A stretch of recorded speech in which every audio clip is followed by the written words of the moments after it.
হঠাৎ করে হযরতে আব্দুল্লাহ ইবনে তামির রাহমাতুল্লাহ আলাইহি জাদুঘরের দরবারে রওনা হয়েছে। ঠিক এমন সময় দেখে যে কোথা থেকে যেন কোরআনে কারীমের মতো ইনজিল শরীফের তিলাওয়াত হচ্ছে। ইনজিল শরীফের তিলাওয়াত শুনদিবে কত সুন্দর সুললিত কণ্ঠে যখন তিলাওয়াত করতেছে, চিন্তা করতেছে কোথা থেকে এই আওয়াজ আসতেছে। তাকায়া দেখে জঙ্গলের মধ্যে এক মুসলমান দরবেশ হযরতে ঈসা আলাইহিস সালামের ধর্মের অনুসারী, সে বৈশা বৈশা ইনজিল শরীফ তিলাওয়াত করতেছে। হযরতে আব্দুল্লাহ ইবনে তামির চিন্তা করলো তাইলে গিয়া একটু দেখি মুরব্বি কি তিলাওয়াত করতেছে, কি পড়ে। গিয়া দেখি ইনজিল শরীফ তিলাওয়াত করতেছে। খুব মনোযোগ সহকারে অল্প কিছুক্ষণ সময় বসে তিলাওয়াত শুই না খুব মজা লাগা গেছে। এই জন্য হযরতে আব্দুল্লাহ ইবনে তামির বলেন, আপনি কি তিলাওয়াত করলেন আমার একটু ব্যাখ্যা করে বুঝান। দরবেশ হযরতে আব্দুল্লাহ ইবনে তামিরকে এবার ব্যাখ্যা বিশ্লেষণ করে সুন্দর করে এই ইনজিল শরীফ থেকে তাফসীর করছে, ব্যাখ্যা বিশ্লেষণ করছে। ব্যাখ্যা শুই না আরো বেশি মজা লাগা গেছে। এবার হযরতে আব্দুল্লাহ ইবনে তামির জাদুঘরের কাছে জাদুবিদ্যা শিখার জন্য গেছে। জাদুঘর বলে, এই দেরি হইল কেন? হযরতে আব্দুল্লাহ ইবনে তামির বলে, রাস্তা দিয়ে আসতে একটু দেরি হয়ে গেছে, এই জন্য আমি আপনার কাছে সময় মতো পৌঁছতে পারি নাই, মাফ করে দেন। জাদুঘর বলে, তোমাকে মাফ নাই, তোমাকে প্রহার করা হবে, বেত্রাঘাত আরম্ভ করে দিয়েছে। আবার যখন জাদুবিদ্যা শিখা সন্ধ্যার সময় আবার বাড়ির দিকে রওনা হয়েছে। আবার দেখতেছেন রাস্তার কোনায় বৈশা ওই হযরতে ঈসা আলাইহিস সালামের ধর্মের অনুসারী আলেম আবার ইনজিল শরীফ থেকে তিলাওয়াত করতেছে, ব্যাখ্যা বিশ্লেষণ করতেছে, ওয়াজ করতেছে, বুঝাইতেছে। হযরতে আব্দুল্লাহ ইবনে তামির আবার এখানে বৈশা ওয়াজ শুনছে। প্রতিদিন একবার জাদুঘরের দরবারে যাবার পথে ওয়াজ শুনে, আবার আসার পথে আরেকবার ওয়াজ শুনে। এভাবে শুনতে শুনতে মনটা নরম হয়ে গেছে, দিলটা গইলা গেছে। এক পর্যায়ে হযরতে আব্দুল্লাহ ইবনে তামির বলে, হযরত আর দেরি নয়, এত সুন্দর করে তিলাওয়াত করলেন, এত সুন্দর করে আমাকে বুঝালেন, হুজুর এই তিলাওয়াত শুনলে মানলে কি উপকার হবে?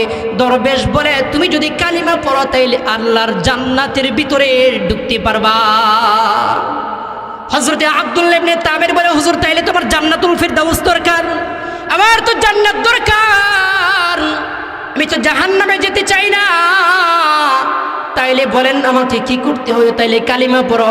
হযরতে আব্দুল্লাহ ইবনে তামির সাথে সাথে দরবেশের হাতে হাত রেখে কালিমা পড়ছে, লা ইলাহা ইল্লাল্লাহু ঈসা রূহুল্লাহ। হযরতে আব্দুল্লাহ ইবনে তামির এবার কালিমা পড়ে মুসলমান হয়ে গেছে। কালিমা পড়া মাত্র নতুন মুসলমান বাড়িতে গেছে। পরদিন সকালবেলা চিন্তা করতেছে, আজকেও তো জাদুবিদ্যা শিখার জন্য এই জাদুঘরের কাছে যেতে হবে। রওনা হয়েছে। আয়েশা দেখে রাস্তার মধ্যে অনেক মানুষ জমায়েত হয়ে দাঁড়ায় রয়েছে। আয়েশা লোকদেরকে জিজ্ঞাসা করতে, সেখানে কি হলো, এত সমাগম কেন?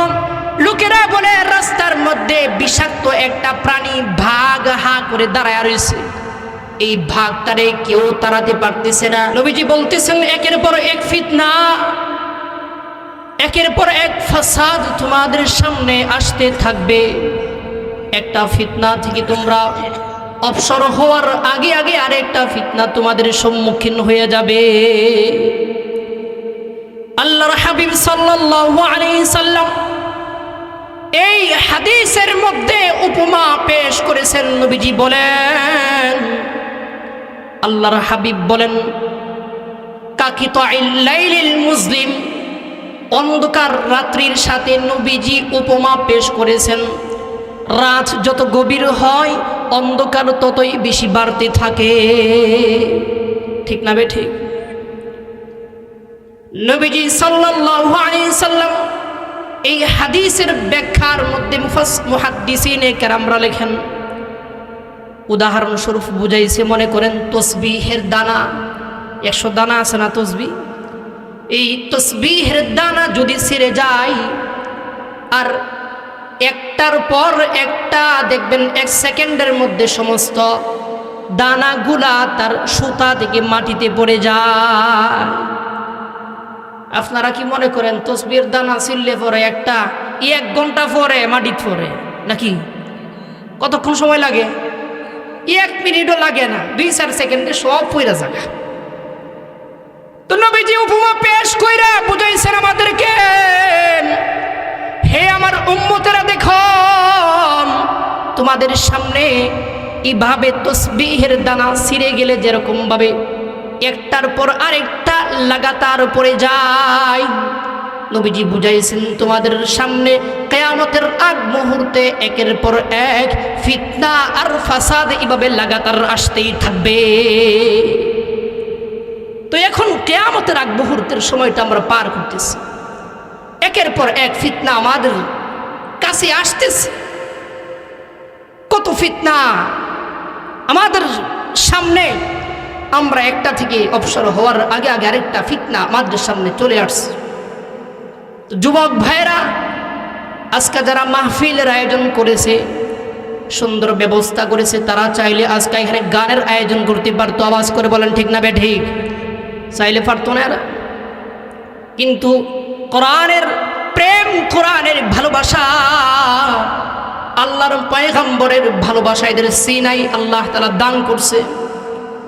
নবীজির মোহাব্বত, নবীজির ভালোবাসা দিলে থাকার কারণে, কোরআনের প্রেম দিলে থাকার কারণে গানের আয়োজন না কইরা, কনসার্টের আয়োজন না কইরা, বাদ্যের আয়োজন না কইরা, নাচনেওয়ালা নায়িকা গায়িকার ব্যবস্থা না কইরা হক্কানি রব্বানি আল্লাহওয়ালা আলেমদের ব্যবস্থা করছে।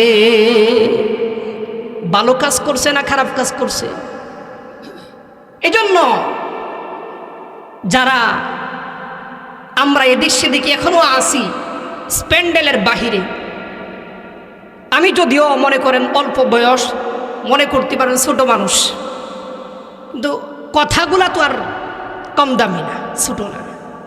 কথা যেগুলো বলতেছি নবীজির হাদিস থেকে বলতেছি না, বানায় বলতেছি, আল্লাহর কথা হবে। এখন যেই বলুক, যে বলবে আল্লাহ তাআলা তার দাম বাড়ায় দিবে। যারা শুনবে কোরআনের আলোচনা, এদের মর্যাদাও আল্লাহ তাআলা বাড়ায় দিবে। তাইলে কি আমরা চাই আমাদের মর্যাদা কমুক না বাড়ুক? আমাদের মর্যাদা বাড়ুক।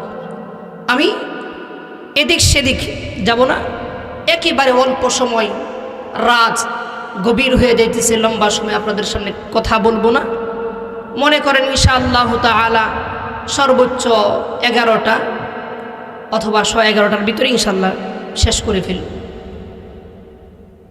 আমি আপনাদের সামনে সূরাত হামিম আস-সিজদার মূল্যবান কয়েকটি আয়াতে কারিমা তিলাওয়াত করেছি। কোরআনে কারীমের মূল্যবান আরেকটা সূরা, যে সূরার নাম সূরাতুল বুরুজ, সূরাতুল বুরুজ থেকে আপনাদের সামনে তিলাওয়াত করেছি। আর দুটো হাদিস আপনাদের সামনে পেশ করেছি। ইনশাআল্লাহ তাআলা চেষ্টা করব এই আয়াতগুলো এবং হাদিসগুলোকে সামনে রেখে কিছু আলোকপাত করার জন্য। ওমা তাওফীকি ইল্লা বিল্লাহ। আমরা তো মনে করেন আজ মাহফিলের মধ্যে আসার সুযোগ হয়েছে মুসলমানের সন্তান হিসাবে। আমাদের সমাজের মধ্যে এমন কিছু মানুষ আমরা বিচরণ করি, আসি, থাকি, ঘোরাফেরা করতেছি।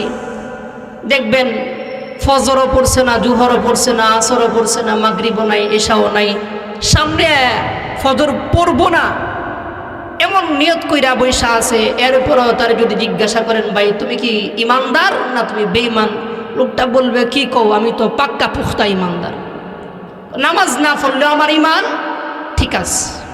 বলেন আমরা নামাজ না পড়লেও তার ইমান ঠিক আছে, সুদ খায়াও কো আমার ইমান ঠিক আছে, জেনার বেবিচার কইয়াও বলে আমার ইমান ঠিক আছে। আমরা তো ওয়ারিস সূত্রে মনে করেন দাদা মুসলমান, বাবা মুসলমান, আমিও মুসলমান, আপনার দাদা মুসলমান, আপনার বাবা মুসলমান। মুসলমানের ঘরে জন্মগ্রহণ করলেই শুধু মুসলমান হওয়া যায় না, সত্যিকারের মুসলমানিত্ব অন্তরে থাকতে হয়। কারণ যদি সত্যিকার ইমানদার হওয়া যায়, সরওয়ারে দু আলম হাবিবে কিবরিয়া নবী বলেন, মান ক্বালা লা ইলাহা ইল্লাল্লাহ দাখালাল জান্নাহ।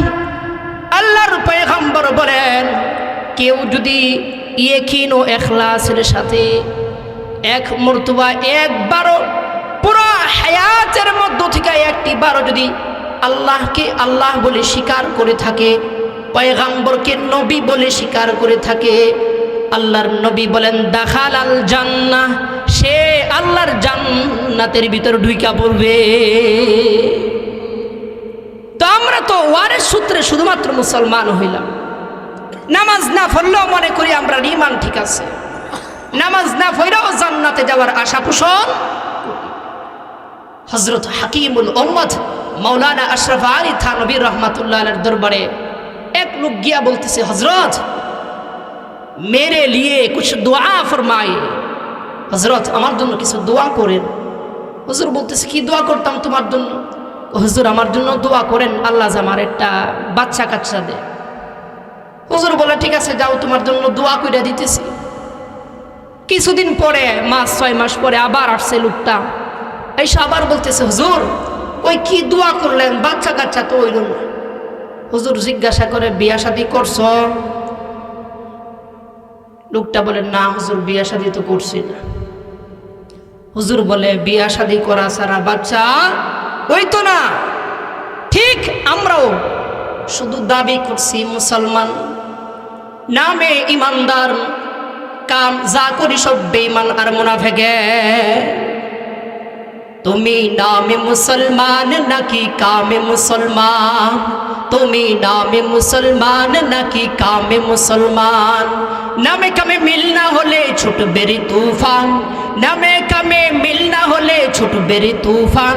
তুমি নামে মুসলমান নাকি কামে মুসলমান। তাইলে আমাদের সত্যিকার নামের না কামের মুসলমান হওয়া লাগবে ইনশাআল্লাহ। তো বলতেছিলাম, আমরা তো ওয়ারিস সূত্রে মুসলমানিত্ব পাইছি। যদি সাহাবাই কেরামদের মতো কষ্ট কইরা ঈমান অর্জন করতাম, কষ্ট কইরা যদি কালিমাটা গ্রহণ করতে পারতাম, তাইলে আমাদের নামাজের কথা বলা লাগতো না। নিজেই নামাজ সময় কোন সময় হইবে এটার জন্য অপেক্ষা করতে থাকতাম। সুদ ছাড়ার জন্য, ঘুষ ছাড়ার জন্য ওয়াজ করা লাগতো না। নিজেই কালিমা পড়ছি তো কষ্ট কইরা সুদ ঘুষ কালিমা পড়ার সাথে সাথে সব পরিত্যাগ করতাম। সাহাবাই কেরাম কেমন কষ্ট কইরা ঈমান আনছে। সূরাতুল বুরুজের মধ্যে আল্লাহ তাআলা তার একটু আলোচনা পেশ করছেন। যুবক ভাইরা তো আজকের মাহফিলের আয়োজক, যুবক ভাইদের উদ্দেশ্যে কথাগুলো বলতেছি, খুব মনোযোগ সহকারে শোনা দরকার। ইসলামের জন্য যুবক ভাইরা সবচেয়ে বেশি কুরবানি পেশ করেছে। যুবকরা জাগলে গোটা দেশ জাগে, যুবকরা যখন জাগবে তো ইসলামের পতাকা উড্ডীন হবে, ইসলামের পতাকা গোটা দুনিয়ায় পতপত করে উঠতে থাকবে। আর যুবক যদি নষ্ট হয়ে যায়, যুবক যদি গুনাহের আড্ডার মধ্যে লিপ্ত হয়ে যায়, তাইলে যুবক বিয়া শাদী করলে এই যুবকের ঘর থেকে আল্লাহওয়ালা নেককার বুজুর্গ কোনোদিন পয়দা হবে না। কারণ ফ্যাক্টরি যদি খারাপ হয়ে যায়, ভালো মালের 1 নম্বর মালের আশা করা যায় না। তো বলতেছিলাম, সাহাবাই কেরাম কেমন ঈমান আনছে, কত কষ্ট করে ঈমান আনছে। আল্লাহ পাক রব্বুল আলামিন বলেন, কেউ যদি ঈমান আনার পর পাশাপাশি নেক আমল করে আল্লাহ তাআলা তারে জান্নাতুল ফিরদাউস দান করবে।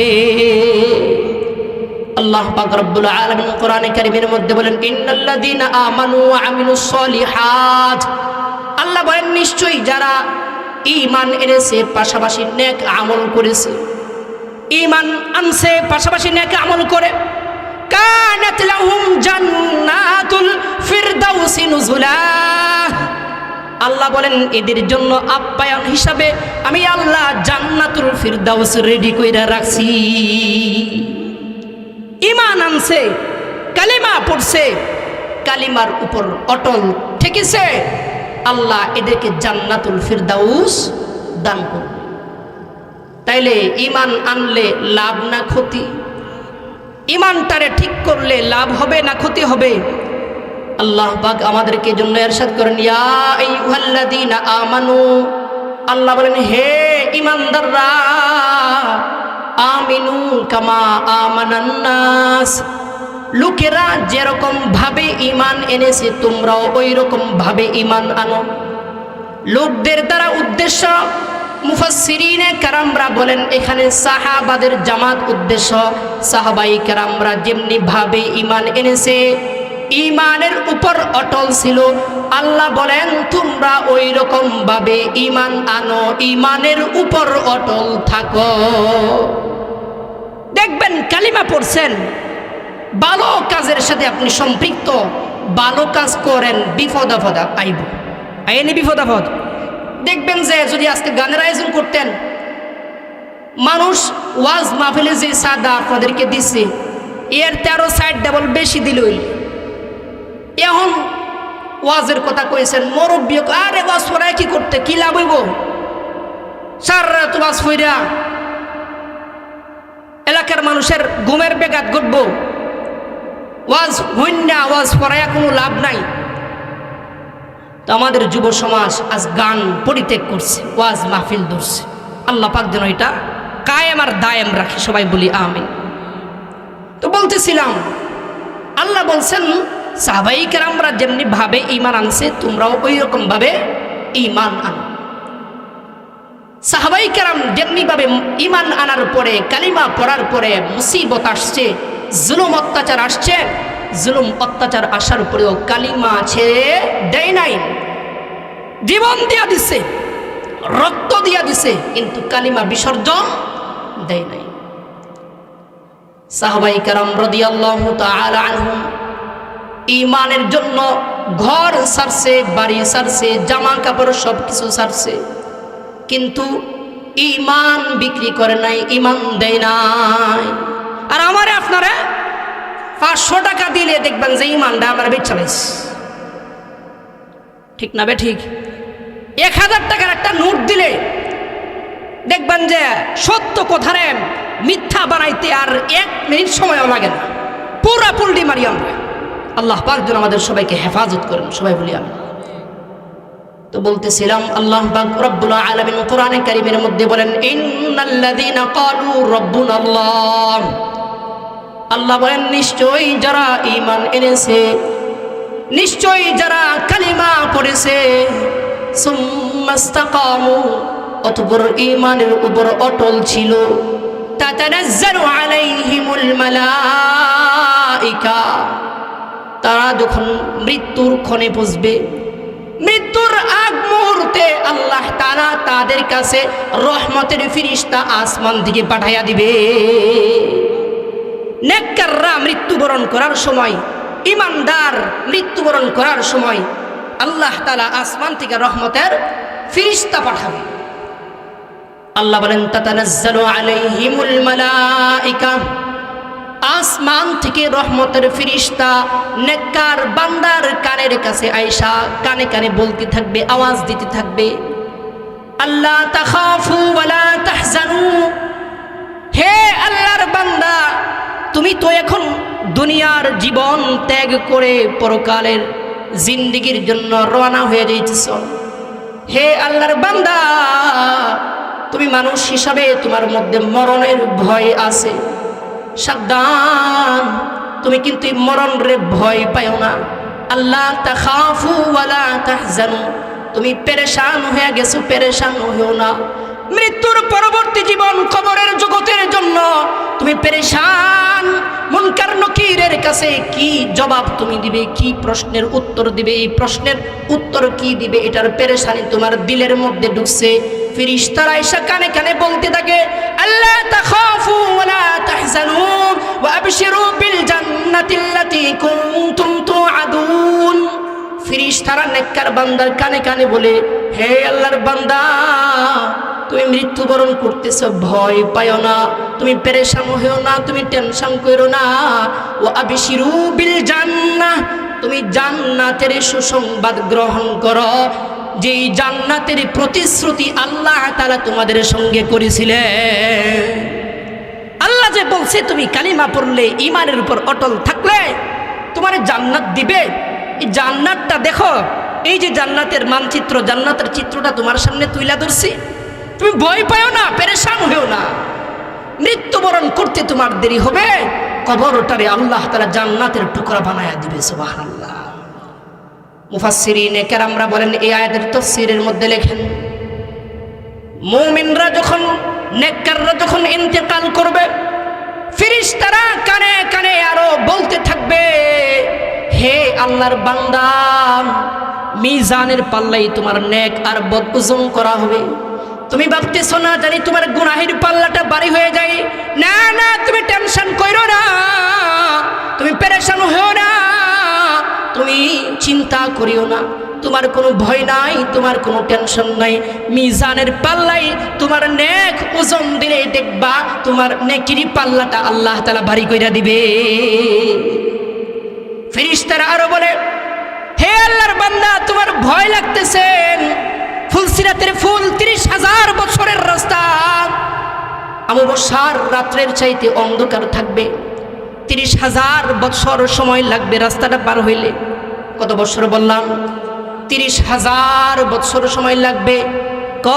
চুলের চাইতে চিকন হবে, হীরার চাইতে ধারালো থাকবে। হে আল্লাহর নেককার বান্দা, হে কালিমাওয়ালা, তুমি তো ঈমান নিয়ে মৃত্যুবরণ করতেছো, তুমি টেনশন করতেছো কেমনে পার হইবা। তোমার কোনো ভয় নাই, তোমার কোনো পেরেশানি নাই, কারণ তুমি কালিমা পড়ছিলা আর কালিমার জন্য নিজের সব কিছু তুমি বিসর্জন দিয়েছিলে।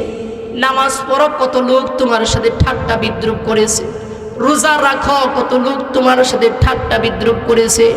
গায়ে সুন্নতি জামা পড়ো, কত লোক তোমাকে নিন্দা করেছে, কত কঠোর কথা তোমার সাথে ব্যবহার করেছে, কঠোর কথা বলেছে।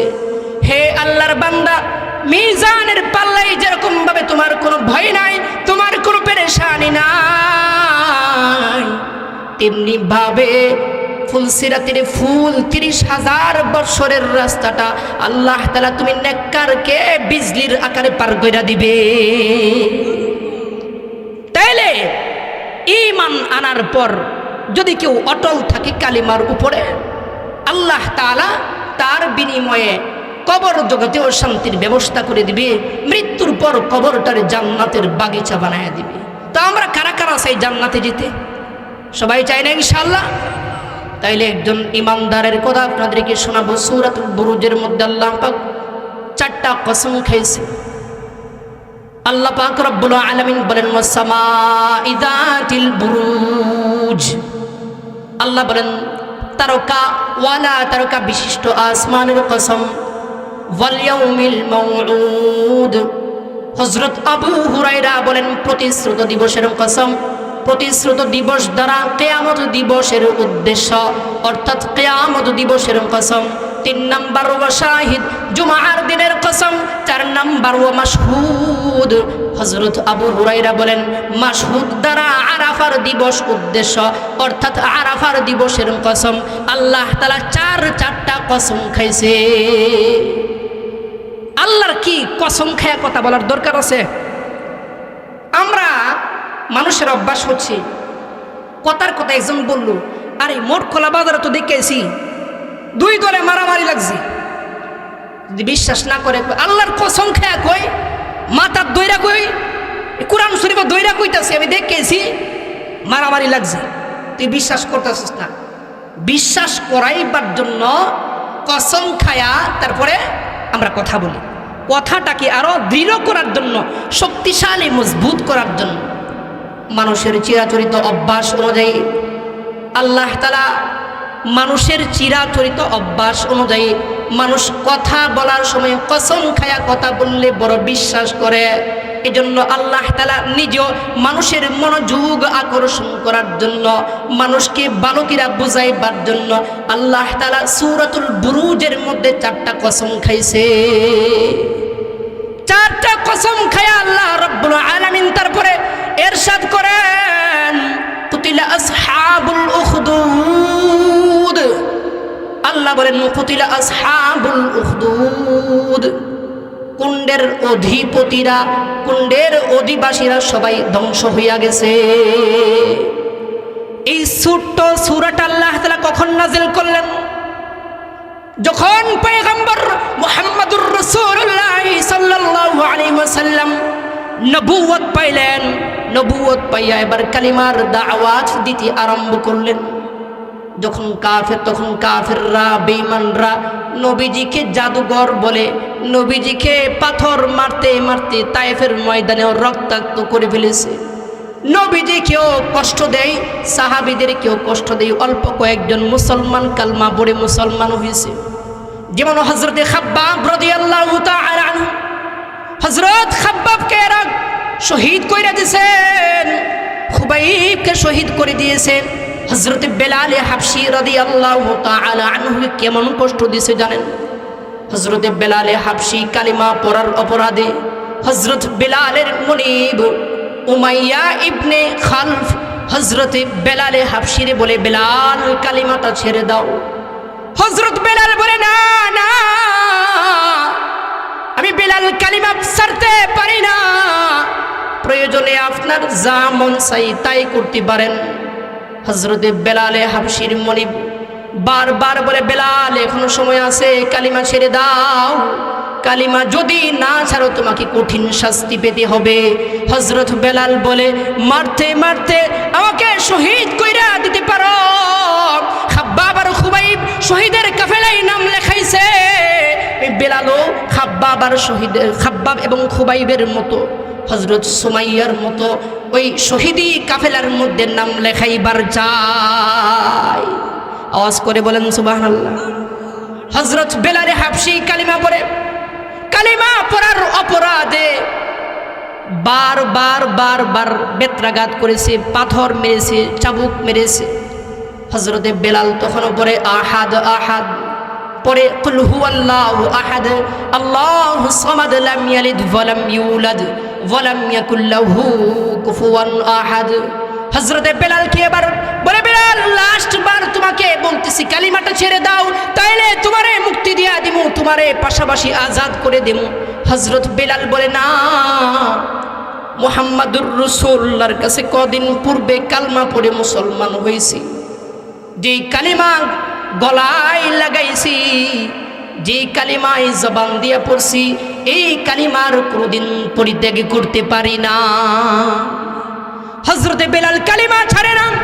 হযরতে বেলাল হাবশী রাদিয়াল্লাহু তাআলা আনহু কালিমা না ছাড়ার কারণে, ইসলাম ধর্ম পরিত্যাগ না করার কারণে উমাইয়া ইবনে খালফ হযরতে বেলালের শরীরে যত পোশাক ছিল সবগুলা পোশাক খুইলা ফেলেছে। এবার উলঙ্গ কইরা, বিবস্ত্র কইরা, পিঠের উপরে চিৎ করে শুয়া, পিঠের উপরে পাথর চাপা দিয়া, হাতের মধ্যে রশি লাগাইছে, পায়ের মধ্যে রশি লাগাইছে। মক্কার দুষ্ট ছেলেদেরকে বলে, এই মক্কার ছেলেরা, বিলাল কেন কালমা পড়ছে? বিলালের হাত পায়ের মধ্যে রশি লাগায়া উত্তপ্ত বালুর উপর টানা হেসরা কর। মক্কার দুষ্ট ছেলেরা হযরতে বেলাল হাবশী রাদিয়াল্লাহু তাআলা আনহুকে উত্তপ্ত বালুর উপরে টানা হেসরা করার কারণে হযরতে বেলাল হাবশী উত্তপ্ত গরমের কারণে শরীরের গোশত যা ছিল সব হাড্ডি থেকে আলাদা আলাদা হইয়া একেবারে বালুর সাথে সব মিশা গেছে। কালমা ছেড়ে দাও। বেলাল বলে, না না, কালিমা ছাড়তে পারে না, জীবন দিয়া দিব, এরপরও কালিমা আমি দিতে পারি না। দেখেন হযরতে সাহাবাই কেরাম কেমন কষ্ট করছে। এই সাহাবাই কেরামরা যখন একের পর এক শহীদ হচ্ছে, কাফেরদের পক্ষ থেকে নির্যাতন আর নিপীড়ন শুরু হয়েছে। সাহাবাই কেরামরা নবীজির কাছে আয়েশা বলে, হে আল্লাহর নবী, ওগো রাসূল, আর কত মায়ের খামো? দেখেন না, এরা খাব্বাবকে শহীদ করে দিয়েছে, খুবাইবকে শহীদ করে দিয়েছে, হযরত সুমাইয়াকে শহীদ করে দিয়েছে, বিলালকে কত মারছে। ওগো রাসূল কখন আমাদের সুদিন আসবে, কখন আমাদের সুদিন আসবে। নবীর মনটাও পেরেশান, ভাইরে আপন মানুষগুলার দাওয়াত দেই, আমার আপন লোকগুলা বংশের লোকগুলাও কালিমা পড়ে না। এরা বিলালকে মারে, এরা খাব্বাবকে শহীদ করে দিয়েছে, খুবাইবকে শহীদ করে দিয়েছে, সুমাইয়ারে শহীদ করে দিয়েছে। নবীজির মনটাও পেরেশান, এরপরেও নবীজির দিলে ব্যথা, এরপরেও নবীজির সাহাবাই কেরামদেরকে সান্ত্বনার বাণী শোনা মাঝে মধ্যে।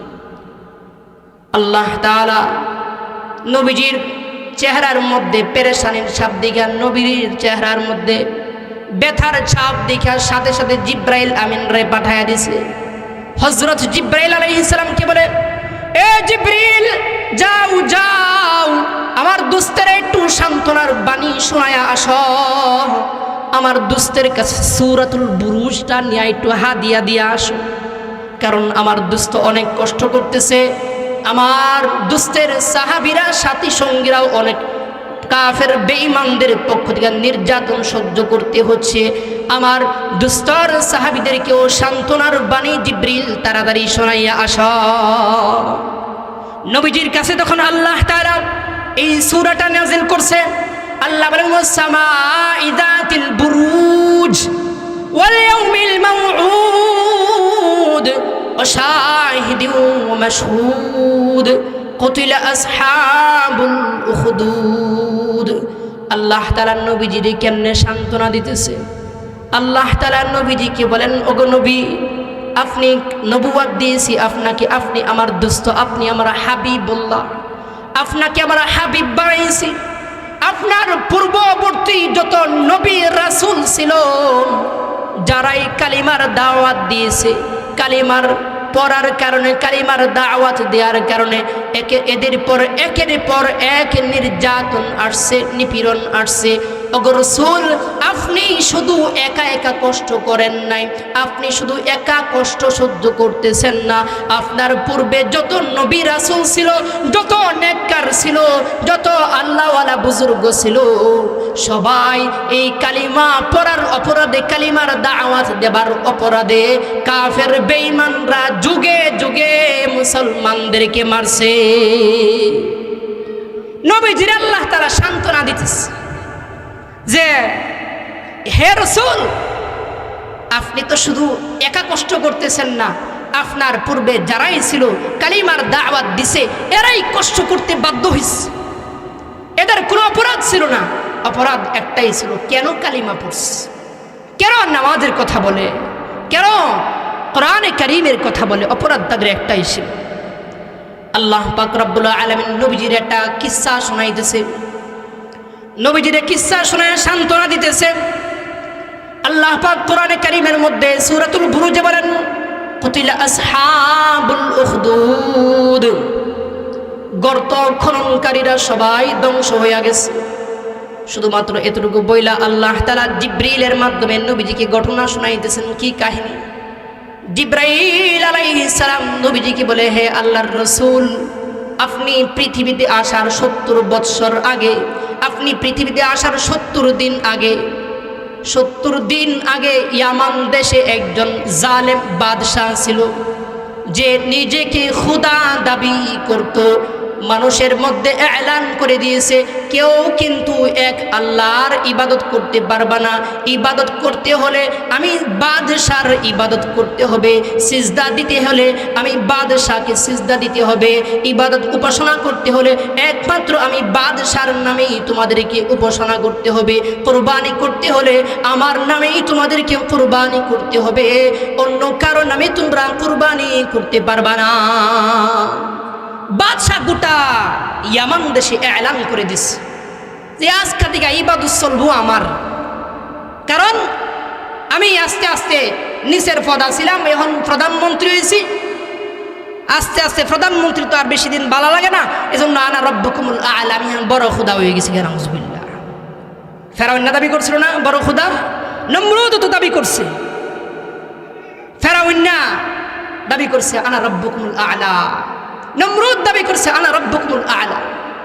ফেরাউন কেমন বাটপারি করত, কেমন খুদাগিরি করত। একদা ফেরাউনের এলাকার লোকেরা ফেরাউন তো নিজের খোদা দাবি করে, কিছু ব্যাককল মার্কা তৎকালীন সময়ের লোক আছিল, এরা ফেরাউন রে খোদা বইলা স্বীকার করে নিছে, নাউজুবিল্লাহ। আর মুসা আলাইহিস সালাম রে নবী বইলা মানে না, আল্লাহ রে আল্লাহ বইলা মানে না। ব্যাককল গুলা ফেরাউন রে খোদা মান্না লাইস। এই ব্যাককল গুলার উপরে আল্লাহ তাআলা যুগে যুগে মুসিবত দিছে, পরীক্ষা নিরীক্ষা করছে। এই এক সময় এলাকার মধ্যে অনাবৃষ্টি, বৃষ্টি নাই। বৃষ্টি না হওয়ার কারণে এলাকার লোকেরা সবাই আসছে এই খোদার কাছে, ফেরাউনের কাছে আয়া কইতাছে, খোদা মশাই, আমরা এলাকার তো অনেক দিন যাবত বৃষ্টি নাই, যদি একটু বৃষ্টির ব্যবস্থা করতেন। তখন ফেরাউন চিন্তা করতেছে, বৃষ্টি আমি করতে দিব? ফেরাউন কি বৃষ্টি দেওয়ার মালিক? বৃষ্টি দেওয়ার মালিক কেডা? আল্লাহ তাআলা। ফেরাউন কো ঠিক আছে, তোমরা যাও, আমি ব্যবস্থা করতেছি। ফেরাউন রাত্রিবেলা শেষ রাত্রে উঠে আল্লাহরে, আল্লাহ তুমি তো জানোই আমি আসল খুদা না, আমি নকল খুদা, 2 নম্বর খুদা। আল্লাহ তুমি তো আসল খুদা।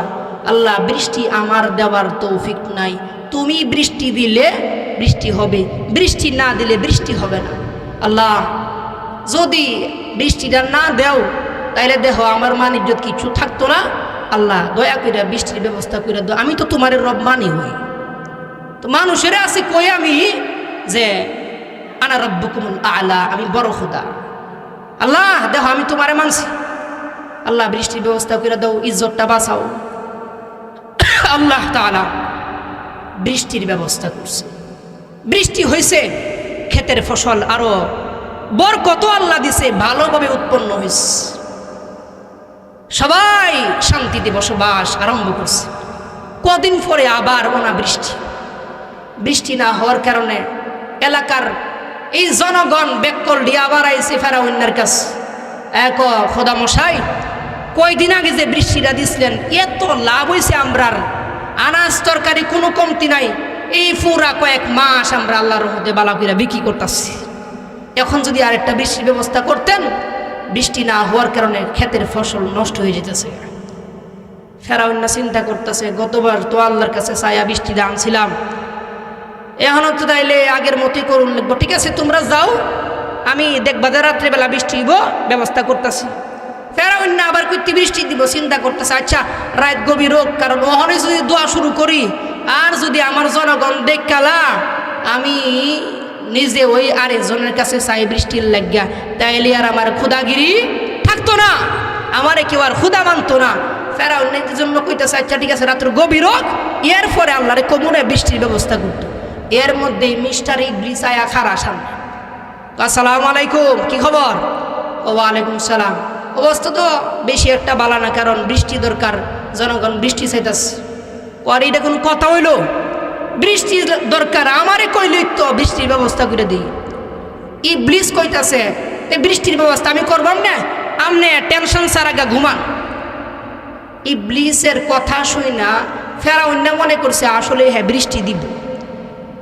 রাত্রের বেলা তখন এই ইবলিস তার যে চেলামুন্ডা আছে সবার সাথে মাসওয়ারাই বসছে, পরামর্শ করতেছে যে ফেরাউনের তো বৃষ্টি দরকার, ফেরাউনের জনগণ নাকি বৃষ্টি চাইতেছে, এখন কেমনে বৃষ্টির ব্যবস্থা করুন, যা বৃষ্টি তো আমরাও দিতে পারতাম না, বৃষ্টির মালিক তো একজন আল্লাহ তাআলা, কেমনে বৃষ্টির ব্যবস্থা করুন যা।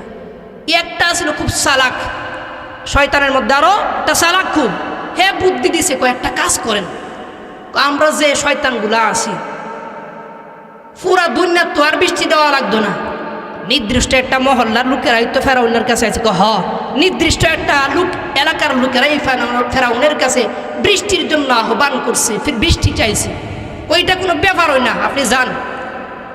পরামর্শ করছে যে আমরা সবাই গিয়া যেই এলাকার মধ্যে বৃষ্টি দরকার যদি খারুইয়া মুদ্রা দেই বাসায় আলতার বাম সবাই মিললা। এরা এই ব্লিজ সবগুলা চেলা চামুন্ডা যারা আছে সবগুলা আইসা মুইত্যা মনে করেন এই এলাকায় বুড়া আলেস। কিন্তু আগে যে বৃষ্টি হয়েছে যে বরকত আছিল ওইটার মধ্যে কি বরকত আছে না গজব? এই গজবের কারণে মনে করেন এমন দুর্গন্ধের কারণে ক্ষেত একদিনেই মরা আরম্ভ করছে। চাইছিল বৃষ্টি বাবার লেগে হয়েছে আরো খারাপ, ক্ষেত মরা আরম্ভ করছে।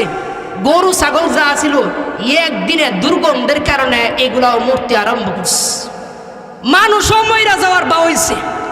এলাকার লোকেরা চিন্তা করতেছে গত তারিখে কত সুন্দর বৃষ্টি হইল, বৃষ্টির কারণে কত বরকত হয়েছে, ফসল আদি কত সুন্দর কইরা হয়েছে, ইদানিং আমরা খুদা বৃষ্টিটা কেমন দিল কি লেগে, কেমন বৃষ্টিটা দিল, এটার মধ্যে গন্ধ লাগে, দুর্গন্ধ, মানুষও মরার বা হয়ে গেছে গা, গরু ছাগল মরতেছে, ক্ষেতের ফসল সব জ্বলা গেছে গা। একটু খবর লইয়া দিই, ফেরাউনের কাছে আইসছে, ফেরাউনের কাছে আইসা জিজ্ঞাসা করতেছে, কি গো খুদা মশাই, ওইলাম বৃষ্টি দিতেন, এমন বৃষ্টি দিলেন যার দুর্গন্ধে আমরা এলাকা থাকতে পারতাছি না, এলাকা থেকে যাইতাছি না, আর গরু ছাগল সব মইরা শেষ, ক্ষেতের ফসল জ্বলা গেছে গা। তখন ফেরাউনরা চিন্তার মধ্যে ভরে গেছে গা, হেরে কেমন বৃষ্টি দিল, গত তারিখে তো বৃষ্টি হয়েছে, এই তারিখেও বৃষ্টি হইল, দুই বৃষ্টির মধ্যে যে আসমান জমিন পার্থক্য। মানে ইবলিস রে ফোন দিছে, ও কাকু কি খবর, কেমন বৃষ্টি দিলেন তেমনে? আরে ইবলিস ফেরাউনরে ক, আচ্ছা আমনে কি 1 নম্বর খুদা না 2 নম্বর খুদা? আমি তো 2 নম্বর খুদা, নকল খুদা। কয় 1 নম্বর কোম্পানি থেকে 1 নম্বর মাল আই, আর 2 নম্বর কোম্পানি থেকে কিয়ামত পর্যন্ত 1 নম্বর মাল আসবে না। আপনি যখন সিটার বাটফার, আপনার বৃষ্টিটাও ওই 2 নম্বরই দিছে। তো বলতেছিলাম ফেরাউনরা নিজেরে কি দাবি করছে, আনা রাব্বুকুমুল আ'লা, আমি সবচাইতে বড় খুদা। এই জালেম বাদশাহ, ইয়ামান দেশের জালেম বাদশাহ, যার নাম ছিল ইউসুফ জু নওয়াজ, সে নিজেকে খুদা দাবি করছে। সে বলে আমি বড় খুদা, ইবাদত করলে আমারই করবা, অন্য কারো ইবাদত বন্দেগী তোমরা করার অনুমতি নাই। কেউ যদি আমার জিকির বাদ দেয়া অন্য কারো জিকির করো, তাইলে তোমাদেরকে মৃত্যুদণ্ড দেওয়া হবে। গোটা দেশের মধ্যে এলান করে দিচ্ছে, গোটা দেশের মধ্যে অল্প কয়েকটা লোক মুসলমান, বাকি সব এই ইউসুফ জু নওয়াজের দলে ভর্তি। হযরত ইউসুফ জু নওয়াজ এবার গোটা দেশের মধ্যে এলান করে দিল, এই এলাকার লোকেরা কেউ তোমরা কিন্তু আমি ছাড়া অন্য কারো ইবাদত বন্দেগী করতে পারবা না। ইবাদত করলে সিজদা দিলে একমাত্র আমাকে সিজদা দিতে হবে। আমি ছাড়া অন্য কাউকে যদি তোমরা ইবাদত করো, সিজদা দাও, তাইলে তোমাদের শিরোচ্ছেদ করা হবে, তোমাদেরকে হত্যা করা হবে। এই জালেম বাদশার দরবারে, রাজ দরবারে থাকতো এক জাদুঘর। জাদুঘর মনে করেন বুড়া হয়ে গেছে। জাদুঘর যখন বুড়া হয়ে গেছে, যাকে বলা হয়তো জ্যোতিষ গণক, অগ্রিম আর দেখা দেখবেন যে কোয়েলা নাকি আছেন আমরা সমাজে, কেউ সিটার আর দেখা কেউ, আরে তোমার তো বিপদ আছে, তোমার বিপদ আছে সামনে, তাহলে কি করা, 500 টাকা দাও, বিপদটা কাটটা দিই। এমন করা শিরিক, মন করা কি শিরিক, আমরা সমাজে আছে না এমন। এই বাদশার দরবারে, ইয়ামান দেশের বাদশাহ ইউসুফ জু নওয়াজের দরবারে এক গণক ছিল, জাদুঘর ছিল। সে এই জাদুঘর বাদশারে অগ্রিম কিছু কথাবার্তা কইত। গণকের বিদ্যা তার জানা ছিল, এ অনেক মিথ্যা সত্য মিলায়া বাদশার মনোরঞ্জন জয় করার জন্য, মন জয় করার জন্য অনেক কিছু করত। বাদশার কাছে মোটা অঙ্কে সে বেতন নিত, টাকা পয়সা নিত। এই বুড়া জাদুঘর যখন বার্ধক্যে পৌঁছে গেছে, জাদুঘর এবার বাদশাহকে বলে, বাদশাহ মনে হয় আর বেশি দিন বাঁচব না, তাইলে এতদিন পর্যন্ত তো আমি আপনার অনেক উপকার করেছি জাদুবিদ্যার মাধ্যমে, এখন যদি আমি মারা যাই তাইলে আপনার জাদুবিদ্যার মাধ্যমে কে আপনাকে উপকার করবে? তাইলে আমার পরামর্শ হচ্ছে আপনার এই এলাকা থেকে, দেশ থেকে একটা চালাক চতুর মেধাবী সন্তানের ব্যবস্থা করে দেন, যে সন্তানটাকে আমি জাদুবিদ্যা শিখায়া তারপরে মইরা গেলেও আমার মৃত্যুর পর আপনার এই ছেলেটা জাদুবিদ্যার মাধ্যমে আপনার অনেক উপকার করতে পারবে। বাদশাহ ঠিক হইতো, তাই একটা ছেলের ব্যবস্থা করি। গোটা দেশের মধ্যে তালাশ কইরা একটা নৌজওয়ান, 16 বছরের নৌজওয়ান একটা ছেলেকে ব্যবস্থা করছে, যার নাম ছিল হযরতে আবদুল্লাহ ইবনে তামির রহমাতুল্লাহ আলাইহি। হযরতে আব্দুল্লাহ ইবনে তামির রহমাতুল্লাহ আলাইহি সে নিজেও আগে খ্রিস্টান ছিল। এই প্রতিদিন নিয়ম কইরা দিছে। বাদশাহ আব্দুল্লাহ ইবনে তামিরকে বলে, এরে আব্দুল্লাহ ইবনে তামির, তুমি আমার রাজ দরবারের মাসিক বেতন নিবা, তোমার কাজ হইতেছে এই বুড়া জাদুঘরের কাছ থেকে জাদুবিদ্যা শিখবা, অন্য কোনো কাজ তোমার নাই। হযরতে আব্দুল্লাহ ইবনে তামির রহমাতুল্লাহ আলাইহি সকাল বিকাল প্রতিদিন জাদুঘরের দরবারে গিয়ে গিয়ে জাদুবিদ্যা শিখে। সকালে যায় আর একবার সন্ধ্যার সময় আসে। এভাবে জাদুবিদ্যা শিখতে শিখতে লম্বা সময় পার হয়ে যাইতেছে, মাসের পর মাস, বৎসরের পর বৎসর পার হয়ে যাইতেছে, জাদুবিদ্যা শিখতেছে। হঠাৎ করে হযরতে আব্দুল্লাহ ইবনে তামির রহমাতুল্লাহ আলাইহি জাদুঘরের দরবারে রওনা হয়েছে। ঠিক এমন সময় দেখে যে কোথা থেকে যেন কোরআনে কারীমের মতো ইনজিল শরীফের তেলাওয়াত হচ্ছে। ইনজিল শরীফের তেলাওয়াত শুনদিবে, কত সুন্দর সুললিত কণ্ঠে যখন তেলাওয়াত করতেছে, চিন্তা করতেছে কোথা থেকে এই আওয়াজ আসতেছে। তাকায়া দেখে জঙ্গলের মধ্যে এক মুসলমান দরবেশ হযরতে ঈসা আলাইহিস সালামের ধর্মের অনুসারী, সে বৈশা বৈশা ইনজিল শরীফ তেলাওয়াত করতেছে। হযরতে আব্দুল্লাহ ইবনে তামির চিন্তা করলো, তাইলে গিয়া একটু দেখি মুরব্বি কি তিলাওয়াত করতেছে, কি পড়ে। গিয়া দেখি ইনজিল শরীফ তিলাওয়াত করতেছে। খুব মনোযোগ সহকারে অল্প কিছুক্ষণ সময় বসছে, তিলাওয়াত শুই না খুব মজা লাগা গেছে।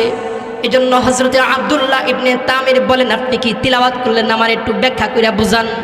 দরবেশ হযরতে আব্দুল্লাহ ইবনে তামিরকে এবার ব্যাখ্যা বিশ্লেষণ করে সুন্দর করে এই ইনজিল শরীফ থেকে তাফসীর করছে, ব্যাখ্যা বিশ্লেষণ করছে।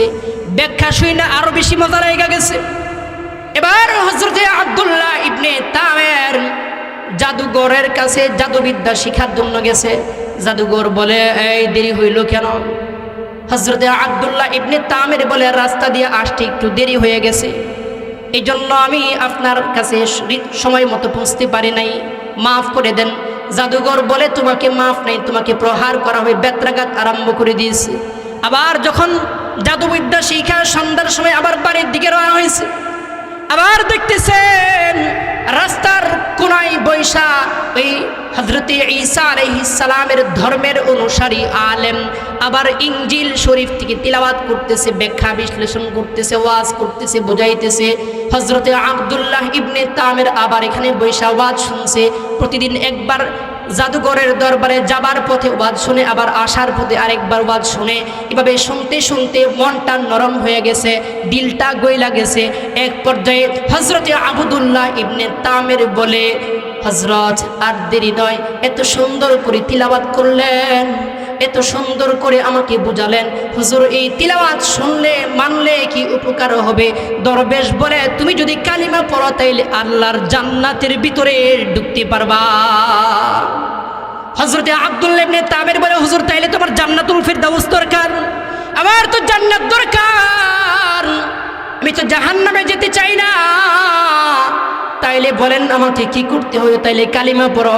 হযরতে আব্দুল্লাহ ইবনে তামির সাথে সাথে দরবেশের হাতে হাত রেখে কালিমা পড়ছে, লা ইলাহা ইল্লাল্লাহু ঈসা রূহুল্লাহ। হযরতে আব্দুল্লাহ ইবনে তামির এবার কালিমা পড়ে মুসলমান হয়ে গেছে। কালিমা পড়া মাত্র নতুন মুসলমান বাড়িতে গেছে। পরদিন সকালবেলা চিন্তা করতেছে, আজকেও তো জাদুবিদ্যা শিখার জন্য এই জাদুঘরের কাছে যেতে হবে। রওনা হয়েছে। আয়েশা দেখে রাস্তার মধ্যে অনেক মানুষ জমায়েত হয়ে দাঁড়ায় রয়েছে। আয়েশা লোকদেরকে জিজ্ঞাসা করতে, সেখানে কি হলো, এত সমাগম কেন? লোকেরা বলে, রাস্তার মধ্যে বিষাক্ত একটা প্রাণী ভাগ হা করে দাঁড়ায় রয়েছে। এই ভাগটারে কেউ তাড়াতে পারতেছে না। ভাগ এর ভয়ে সবাই রাস্তা থেকে দূরে দাঁড়ায় আছে, কেউ চলতে পারতেছে না। এবার আব্দুল্লাহ ইবনে তামির চিন্তা করতেছে, সবাই তো চেষ্টা করতেছে বাঘটাকে তাড়াইবার জন্য, কিন্তু কেউ তো তাড়াতে পারতেছে না। হযরতে আব্দুল্লাহ ইবনে তামির এবার নিচ থেকে ছোট্ট একটা পাথরের কোনা হাতে নিয়েছে। হাতে নিয়ে চিন্তা করতেছে, গতকাল মাত্র কালিমা পড়ে দরবেশের হাতে হাত দিয়া মুসলমান হইলাম, আবার এদিক দিয়ে জাদুঘরের দরবারেও এত বছর যাবৎ, এত মাস যাবৎ আসা যাওয়া করতেছি। যদিও মাত্র গতকাল কালিমা পড়ে মুসলমান হইলাম, ইমানটা তো আমার এখনো মজবুত হয়েছে না, তাইলে ইমানটার একটু পরীক্ষা করে নি, এরপরে জাদুঘর যেই ধর্মের এই ধর্মটার একটু পরীক্ষা করি, দরবেশের ধর্মটাকেও একটু পরীক্ষা করে নেই।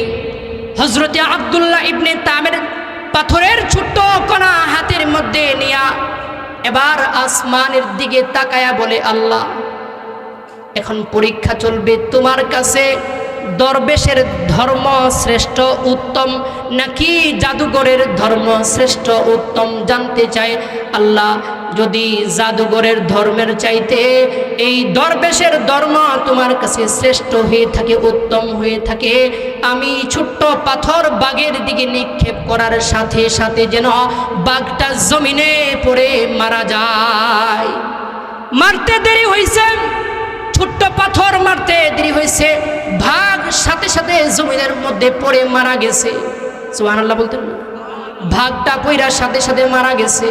হযরতে আব্দুল্লাহ ইবনে তামেরের ঈমান আরো মজবুত হয়ে গেছে।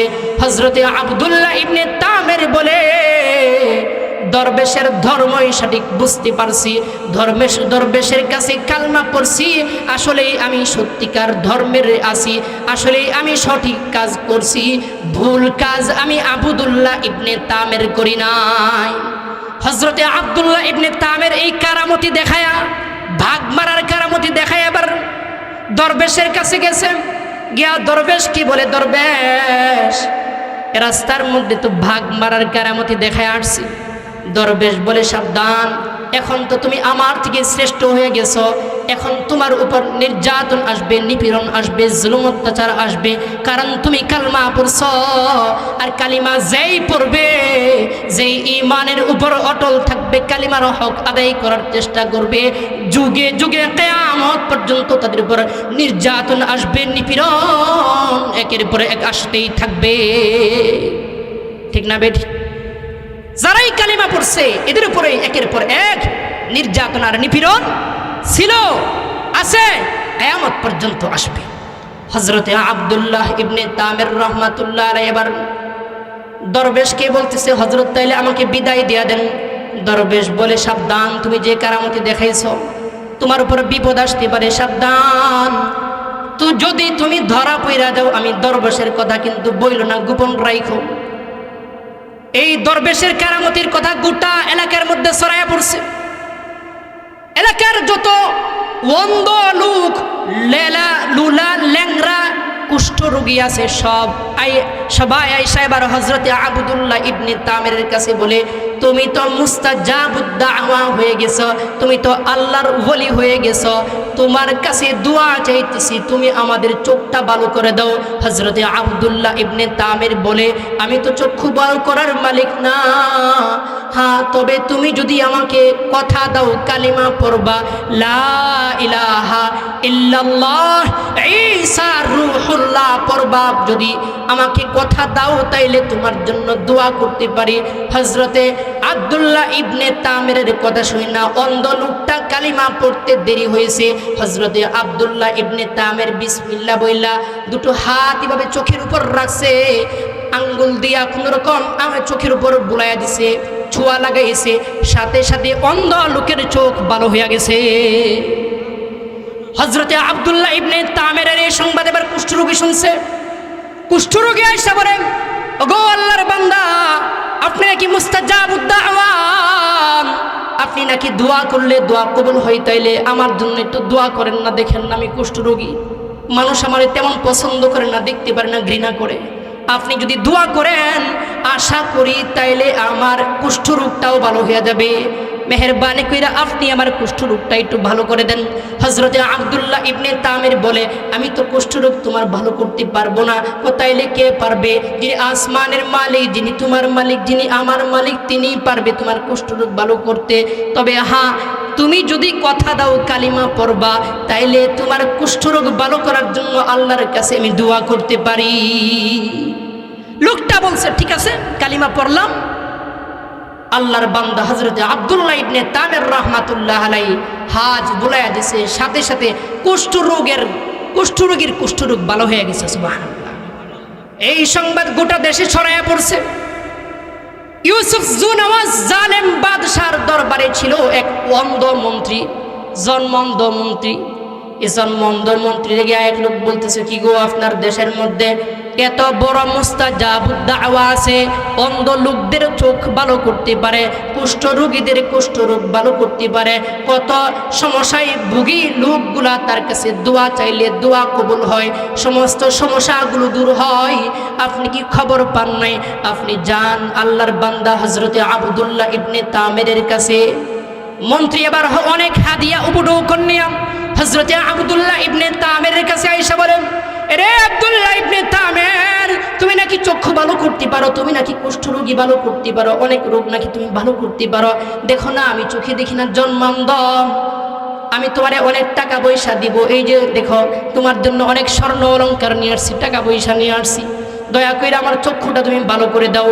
হযরতে আব্দুল্লাহ ইবনে তামির বলে, না না মন্ত্রী মশাই, আমি আপনার চক্ষু ভালো করতে পারবো না, তবে হ্যাঁ, যদি আপনি আমাকে কথা দেন, কালিমা পড়বেন, আল্লাহর কাছে দোয়া করতে পারি, তাইলে আসমানের মালিক আল্লাহ তাআলা আপনার অন্ধ চোখ ভালো কইরা দিবে। মন্ত্রীর মনটা নরম হয়ে গেছে। মন্ত্রী কয়, লা ইলাহা ইল্লাল্লাহ ঈসা রূহুল্লাহ। হযরতে আব্দুল্লাহ ইবনে তামির এবার বিসমিল্লাহ বললা এভাবে শুধুমাত্র হাতটা বুলাইয়া দিছে চোখের উপরে। আল্লাহর রহমতে মন্ত্রীর অন্ধ চোখ পুরাপুরি ভালো হয়ে গেছে। মন্ত্রী এবার আনন্দ চিত্তে রাজ দরবারে গিয়া উপস্থিত হয়েছে। বাদশাহ দেখা অবাক। বাদশাহ বলে, কি গো মন্ত্রী, আপনার চোখ না বন্ধ? আপনি না চোখে দেখতেন না, তাইলে চোখ ভালো কইরা কিভাবে আসছেন? মন্ত্রী বলে, আল্লাহ ভালো করছে। এবার ইউসুফ জুনওয়াজ জালেম বাদশাহ বলে, কি কও, আমি ভালো করছি? নাউজুবিল্লাহ, কি কও, আমি ভালো করছি? মন্ত্রী বলে, না না, আপনি না, যিনি আপনার রব, যিনি আমার রব, যিনি সবার রব, যিনি আসমান বানাইছে, যিনি জমিন বানাইছে, যিনি নবমণ্ডল ভূমণ্ডল সব কিছু বানাইছে, ওই আল্লাহ আমার চক্ষুটারে ভালো কইরা দিছে। হযরতে আব্দুল্লাহ ইবনে তামিরের কথা এবার বারবার জিজ্ঞাসা করার পর মন্ত্রীকে বলতেছে, হে, তোমারে কে ভালো করছে বলো। সব শেষে হযরতে আব্দুল্লাহ ইবনে তামিরের কথা মন্ত্রী মহোদয় বইলা দিচ্ছে। এবার মন্ত্রী মহোদয় প্রধানমন্ত্রীর নির্দেশে হযরতে আব্দুল্লাহ ইবনে তামিরকে গ্রেফতার করে রাজ দরবারে আনা হয়েছে। আব্দুল্লাহ ইবনে তামিরকে মারা আরম্ভ করছে। বলে, আব্দুল্লাহ, তোরে পাঠাইছিলাম জাদুবিদ্যা শেখার জন্য, আর তুই কি শিখা আসলি? কয়দিন পরে তো তুই আমার মস্তক দখল করবি। আমি চাই না তুই আর আমার মস্তক দখল করস, তুই বিদ্যা করতে শিখছস। হযরতে আব্দুল্লাহ ইবনে তামিরকে যখন মারা আরম্ভ করছে, মায়ের খাইতে খাইতে এক পর্যায়ে দরবেশের কথা কয়ে দিস।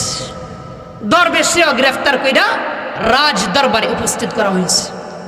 এবার মন্ত্রী জালেম বাদশাহ ইউসুফ জুনওয়াজ বলে, দেখো আব্দুল্লাহ ইবনে তামির, তুমি মন্ত্রীর চক্ষু ভালো করছো, এবং তোমার যে উস্তাদ দরবেশ, তিনজনকে এখন মৃত্যুদণ্ড দেওয়া হবে। সবাই তোমরা আমারে বাদ দিয়া এক আল্লাহরে আল্লাহ বইলা স্বীকার কইরা নিছ, আর হযরতে ঈসা রূহুল্লাহকে নবী বলে স্বীকার করে নিছ। এই জন্য তোমাদের সবাইকে এখন মৃত্যুদণ্ড দেওয়া হবে। কালিমা ছেড়ে দাও তাড়াতাড়ি, এখনো সময় আছে। এবার মন্ত্রীকে বলেন, ইউসুফ জুনওয়াজ ওই যে রাজ দরবারের মন্ত্রী ছিল, অন্ধ মন্ত্রী, মন্ত্রীরা বলতেছেন, ওগো মন্ত্রী, আপনি তো আমাদের সাথে বহু বছর সময় কাটাইছেন, আপনি আমারে বাদ দিয়া কেমনে এক আল্লাহর উপাসনা করা আরম্ভ করলেন? আমারে মানলেই তো আপনার মৃত্যুবরণ করা লাগতো না, এখনো সময় আছে, কালিমা ছেড়ে দেন, তাইলে আপনাকে মুক্তি দিয়া দিব। আর যদি কালিমা না ছাড়েন, তাহলে আপনাকে আমার পূর্বের সাথী যেমনি ভাবে শহীদের কাফেলায় নাম লেখাইছে, আমিও শহীদের কাফেলায় নাম লেখাইতে চাই। বাদশাহ মহোদয়, মৃত্যুর ভয় দেখায়েন না, কারণ মুসলমান মৃত্যুকে ভয় পায় না, মুসলমান বরঞ্চ মৃত্যুকে আলিঙ্গন করতে পছন্দ করে। আমরা যদিও মৃত্যুরে ভয় পাই, কিন্তু এই নেককাররা মৃত্যুকে ভয় পাইছেন। এবার তাকে শুলে চড়াইয়া মৃত্যুদণ্ড দেয়া হয়ে গেছে। সর্বশেষ পালা আসছে হযরতে আব্দুল্লাহ ইবনে তামেরের। বাদশাহ বলে, এরে আব্দুল্লাহ ইবনে তামের, দেখছো তোমার সামনে দুইটা তাজা প্রাণ রে আমরা হত্যা কইরা ফেলছি, মৃত্যুদণ্ড দিয়া ফেলছি। রে আব্দুল্লাহ ইবনে তামের, এখনো সময় আছে, যদি বাঁচতে চাও কালিমা ছেড়ে দাও, তাইলে তোমাকে মুক্তি দেওয়া হবে, অন্যথায় তারা যে পথের পথিক হয়েছে তোমাকেও জবাই করা হবে, তোমাকেও হত্যা করে দুনিয়া থেকে বিদায় করে দেওয়া হবে। হযরতে আব্দুল্লাহ ইবনে তামের বলে, বাদশাহ মরণের ভয় দেখান, আমি আব্দুল্লাহ ইবনে তামের রে আপনি চাইলেই মারতে পারতেন না। মারার মালিক কেডা? আল্লাহ। আব্দুল্লাহ ইবনে তামির বলে, বাদশাহ মরণের ভয় দেখায়েন না, কারণ আপনি বাদশাহ হইতে পারেন, চাইলেই আপনি আমাকে মৃত্যুদণ্ড দিতে পারবেন না। আব্দুল্লাহ ইবনে তামির বলে, মরবো কিন্তু জীবন দিব, এরপরেও কালিমা দিব না, কালিমা ছাড়বো না, মাইরালান। বাদশাহ রাগান্বিত হইয়া তার সৈন্য বাহিনীদেরকে বলে, আব্দুল্লাহ ইবনে তামের দেখা যাক খুব বড় বড় কথা কথারে কষ্ট দিয়ে আমার লাগবো, আগের দুইটারে একটারে ফাইরা মারছো, আরেকটারে শুলিতে চড়ায় মারছো।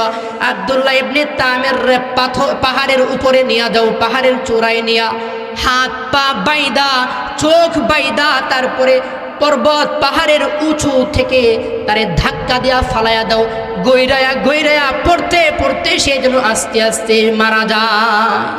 কষ্ট দিয়ে মারুন লাগবো তারে, একবারে মারলে কষ্ট পাইতো। হযরতে আব্দুল্লাহ ইবনে তামের রে এবার চোখ বাইদা ফেলছে, দুই হাত দুই পা বাইদা ফেলছে। সৈন্যরা নিয়া হযরতে আব্দুল্লাহ ইবনে তামেরকে পাহাড়ের চূড়ায় উঠাইছে। পাহাড়ের চূড়ায় উঠায়া এবার সৈন্যরা বলে, আব্দুল্লাহ এখনো সময় আছে, কালিমাটা ছেড়ে দাও, তাইলে কিন্তু তুমি মুক্তি পাওয়া যাইবা, আর যদি কালিমা না ছাড়ো তাইলে তোমার জীবন এখন তোমাকে দিতে হবে।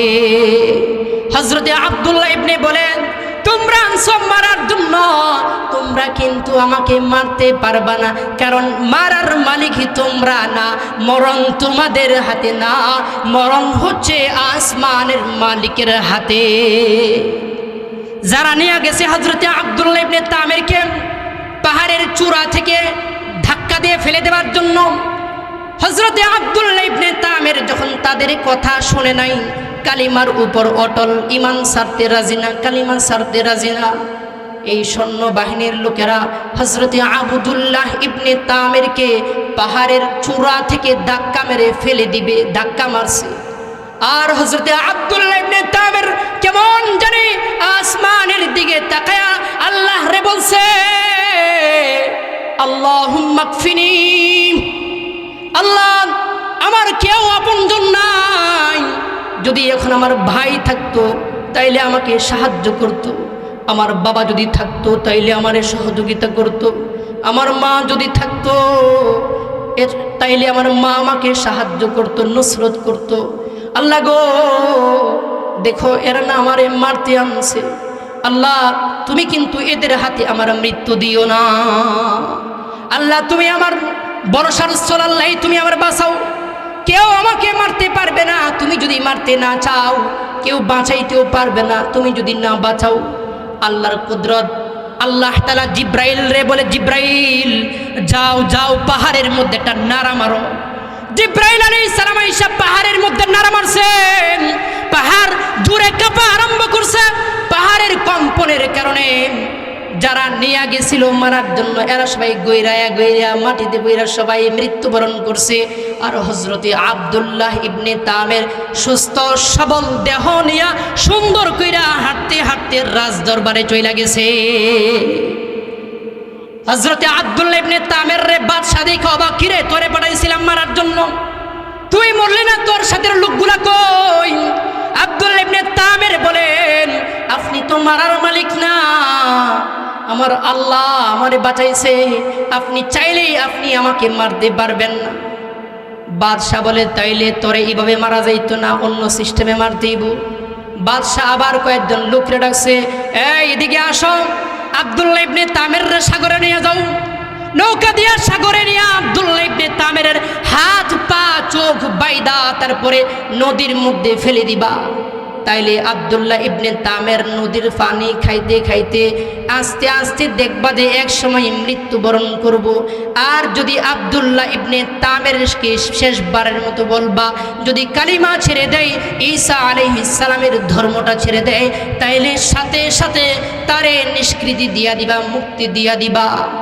সৈন্যবাহিনীরা হযরতে আব্দুল্লাহ ইবনে তামিরকে সাগরে নিয়ে গেছে মারার জন্য।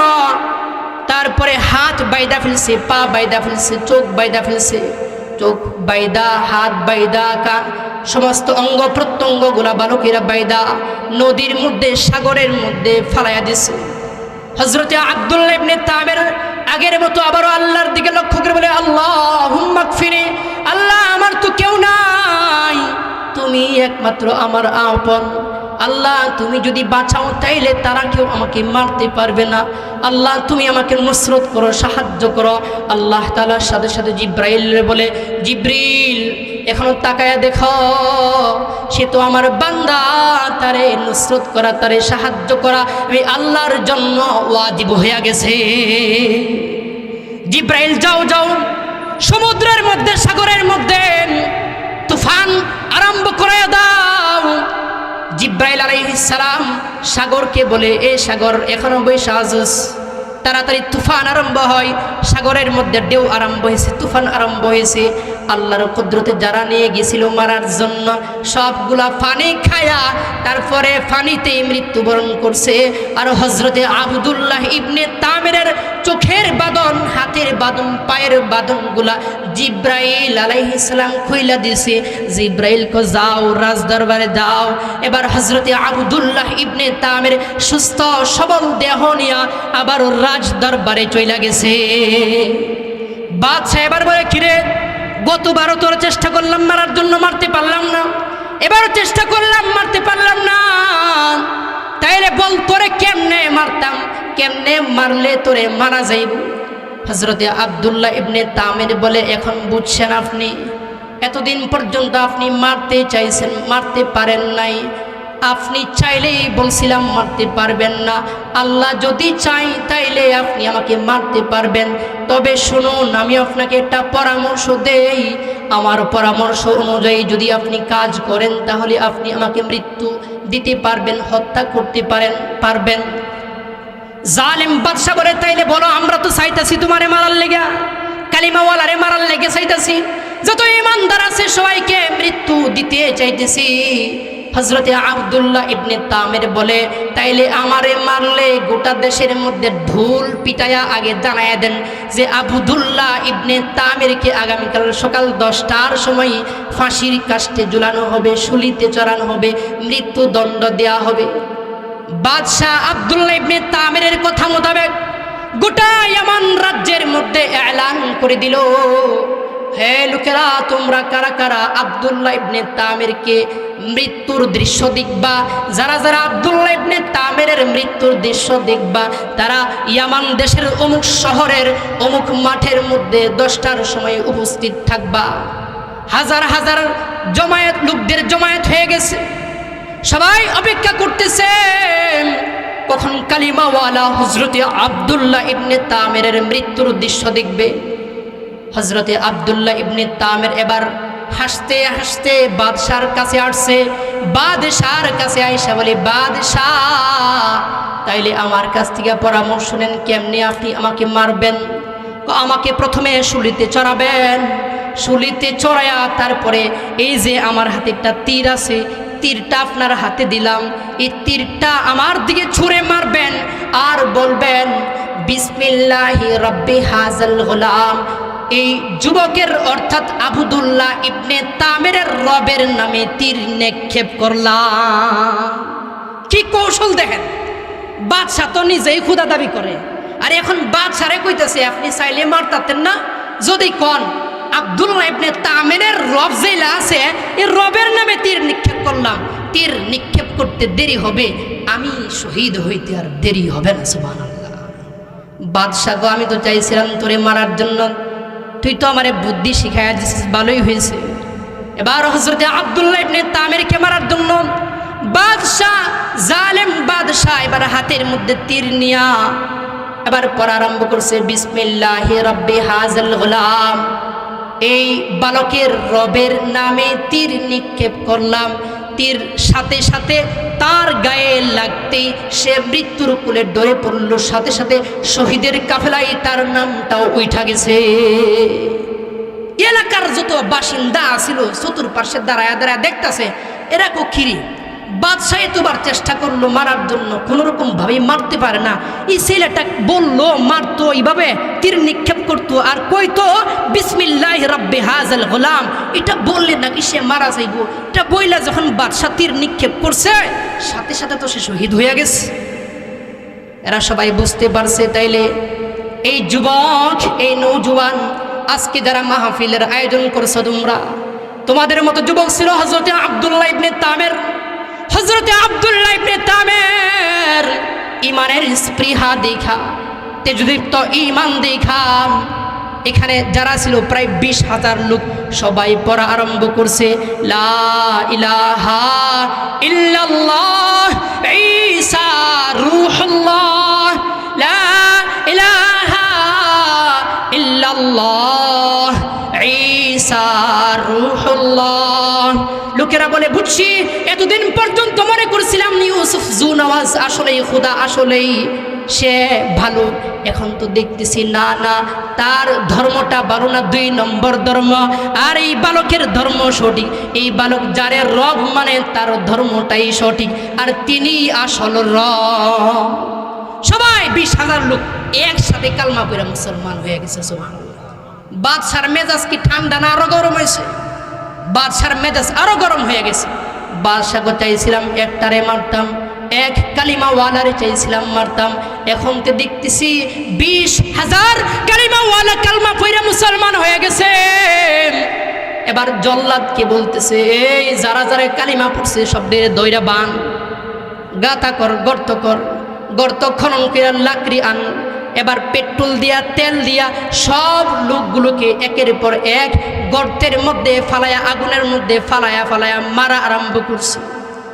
প্রায় 20,000 লোককে এই জালেম বাদশাহ ইউসুফ জুনওয়াজ সবাইকে 20,000 নতুন মাত্র মুসলমান হয়েছে কালিমাওয়ালা সবাইকে একসাথে একের পর এক ধারাবাহিকভাবে সবাইকে আগুন দিয়া পুরায়া গর্তের মধ্যে মাইরা ফেলছে। এক পর্যায়ে এক মহিলার পালা আসছে। মহিলারে বলে, মহিলা তোমার সন্তানটা দেখো কত সুন্দর ফুটফুটে সন্তান তোমার কোলের মধ্যে আছে। ও মহিলা, এখনো সময় আছে, তুমি কালিমাটা ছেড়ে দাও। কালিমা ছেড়ে দিলে আমরা তোমাকে নিষ্কৃতি দিয়া দিব, মুক্তি দিয়া দিব। অন্যথায় তোমার আগের যে সমস্ত লোকেরা কালিমা পড়ার অপরাধে মৃত্যুর কুলে ডলে পড়তে হয়েছে, তোমাকেও ঠিক তদ্রুপভাবেই মৃত্যুদণ্ড দেওয়া হবে। মহিলাটার একটু মনটার মধ্যে কেমন জানি শুরু হয়ে গেছে। হ্যাঁ, আমি যদি মরে যাই আমার সন্তানটারে কে রাখবে, কে দেখবে? আমার দুধের বাচ্চাটারে কে দুধ পান করাইবে? এরপরেও মহিলাটা বলে, বাদশাহ আমাকে আপনি মৃত্যুদণ্ড দিতে পারবেন না, কারণ আগে যদি মৃত্যুদণ্ড আমার পূর্বের অনুসারীরা, পূর্বসূরীরা যেমনিভাবে একটু আগে এই আগুনের মধ্যে ঝাঁপ দিয়া পয়রা শহীদের কাফেলায় নাম লেখাইছে, আমিও তাদের তালিকার অন্তর্ভুক্ত হতে চাই। সুতরাং আপনি আমাকেও মৃত্যুর ভয় দেখায়েন না। বাদশাহ চিন্তা করতেছে, তাইলে মহিলাটারে দিলটারে নরম করতে পারবো না, তার কুলে যে বাচ্চাটা আছে বাচ্চাটারে আগে ফালাই। বাচ্চাটারে জল্লা দেবার টান দিয়া নিয়ে যাইতেছে আগুনের মধ্যে ফেলার জন্য। মহিলাকে এবার বলে, মহিলা মহিলা এখনো সময় আছে, কালিমা ছেড়ে দাও, তাইলে তোমারে মুক্তি দিয়া দিব। আর যদি কালিমা না ছাড়ো তাইলে তোমার চোখের সামনেই তোমার ছোট্ট মাসুম বাচ্চাকে আগুনের মধ্যে পুরায়া আমরা মাইরা ফেলবো। মহিলাটা বলে, না না, মাইরা ফেললে কোনো সমস্যা নাই, কিন্তু এরপরেও আমি কালিমা ছাড়তে পারবো না, ঈমান ছাড়তে পারবো না। কারণ ঈমান শুধু আমার মুখে রয়েছে না, ঈমানটা এখন আমার কলবের ভিতরে ঢুকছে। সুবহানাল্লাহ, জোরে বলেন সুবহানাল্লাহ। এক পর্যায়ে মহিলার কুল থেকে জল্লাদ আগুনের মধ্যে ছোট্ট মাসুম বাচ্চাটাকে ফালাইয়া দিছে। মা দেখতেছে ছোট্ট বাচ্চাটা আগুনের মধ্যে দাউ দাউ করে জ্বলতেছে। এরপরে মার পালা, মারে এবার জল্লাদ টাইনা টাইনা আগুনের পাশে নিয়ে আসছে, ফালাইয়া দিবে। মহিলাটা ভয় পাইতেছে, কেমনে আগুনের মধ্যে জাপ দিমু, কেমনে পড়মু। আল্লাহর কুদরত, আল্লাহর কুদরতের কারিশমা, যেই মাসুম বাচ্চাটারে আগুনের মধ্যে ফালাইছে, এই মাসুম বাচ্চাটা আগুনের মধ্যে থাইকা কথা বলা আরম্ভ করছে। এই ছোট্ট বাচ্চাটা, মাসুম বাচ্চাটা বলতে আরম্ভ করছে, ইয়া উম্মা, হে মা, ইসবিরি, মা তুমি ধৈর্য ধারণ করো, ওয়ালা তাখাফি, মা তুমি ভয় পাইও না। মা এরা চাইতেছে তোমাকে আগুনের মধ্যে ফালাইবার জন্য। ফা ইন্নাকি আলাল হাক্কি, মা তুমি কালিমা ছাইরো না, কালিমা ধইরা রাইখো, ঈমান ছেড়ো না আগুনের ডরে। মা এটা আগুন না, এটা আল্লাহ পাক আল্লাহর খলিল ইব্রাহিম আলাইহিস সালামের জন্য যেমনি ভাবে আগুনকে ফুল বাগান বানায়া দিছিল, আমার জন্য, আমি ছোট্ট মাসুম বাচ্চাটার জন্য আল্লাহ তাআলা এই আগুনটারে ফুল বাগান বানায়া দিছে। মা তুমিও ঝাঁপ দাও। ছোট্ট বাচ্চা কবিতা আকারে পড়তেছে, বাঙ্গিজাদ আতিফলে ইন্নী লাম আমুত, বাঙ্গিজাদ আতিফলে ইন্নী লাম আমুত, আন্দরা মা দরবে বি বুরহানে হক, আন্দরা মা দরবে বি বুরহানে হক, বাঙ্গিজাদ আতিফলে ইন্নী লাম আমুত। ছোট্ট বাচ্চা মারে কবিতার মাধ্যমে বুঝাইতেছে, মা, মা দেখতে এটা আগুন, আসলে মা এটা আগুন না, এটা ফুল বাগান।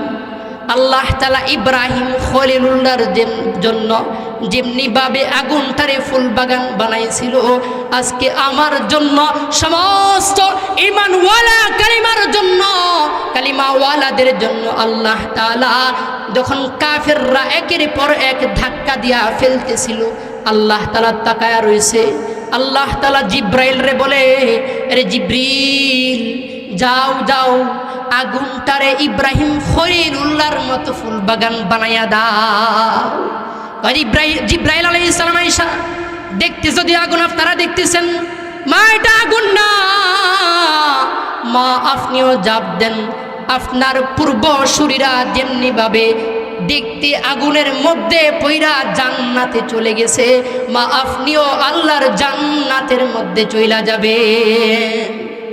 এরপরও কাফের বেঈমানরা যারা মুসলমানদের সাথে ঠাট্টা মস্কারি করত, এরা চতুর্পার্শ্বে বৈশা বৈশা হাততালি দিতেছে যে মুসলমানদেরকে আগুনের মধ্যে পুরায়া মারা হইতেছে, আগুনের মধ্যে পুরায়া মারা হইতেছে।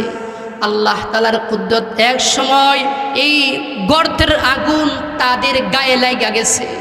আগুন লাইগা যত কাফের ছিল, যত বেঈমান ছিল, সাথে সাথে সবগুলা দুনিয়া থেকে বিদায় নিয়ে চইলা গেছে, সবগুলা জাহান্নামের অধিবাসী। পাক রব্বুল আলামিন এতক্ষণ পর্যন্ত যে কাহিনীটা বললাম, কিসসাটা বললাম, সূরাতুল বুরুজের মধ্যে আল্লাহ তাআলা এই কাহিনীটা উল্লেখ করছেন। আল্লাহ পাক রব্বুল আলামিন বলেন, ওমা নাকামু মিনহুম ইল্লা আন ইউমিনু বিল্লাহিল আজিজিল হামিদ আল্লাযী লাহু মুলকুস সামাওয়াতি ওয়াল আরদি ওয়াল্লাহু আলা কুল্লি শাইইন শাহীদ। আল্লাহ পাক রব্বুল আলামিন বলেন, ওমা নাকামু মিনহুম ইল্লা আন ইউমিনু বিল্লাহিল আজিজিল হামিদ। কাফিররা, বেঈমানরা, ইউসুফ জুনওয়াজ, আব্দুল্লাহ ইবনে তামিরকে, যত মুসলমান ছিল তাদেরকে শুধুমাত্র বিরোধিতা করেছে। প্রশংসনীয় মহাপরাক্রমশালী আল্লাহর উপর তারা কেন ঈমান এনেছে?